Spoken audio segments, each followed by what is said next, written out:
Sa piniling daigdig na natiling tahimik, bukod sa misyon at ambisyong nagliliyab na pag-ibig. Disyerto man ang pinili, hindi lubos na mag-isip sa pagbabalik na katulad ko pag natuyo at inong tubig. Sige, ito ang unang palo, abril at sigurado. Sa pagpatak na dugo at pawis, ito ay markado. Malapon siya pilapon, dakilang ambusado. Patayin lahat ng batang lalaki sa aming baryo. Bakit ano natakot ka nung sinabing buhay na nga?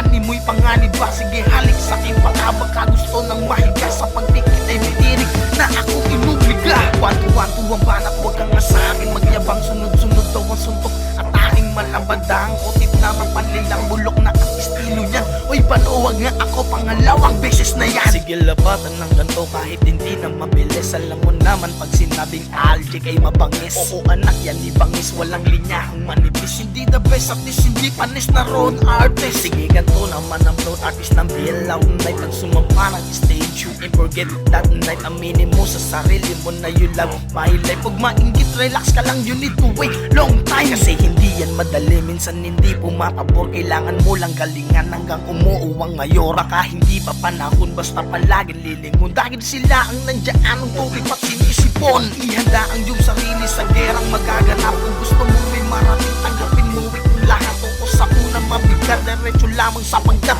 Darating ng araw na pawagin na nilang alamat. Ako ay nagmula sa nabota, sinuwid ang mundo. Tumikas, baka sakali, baka bukas tumating ang tinak ng oras. Sumagal ng tili, pumarehas kahit mabait ang dinas.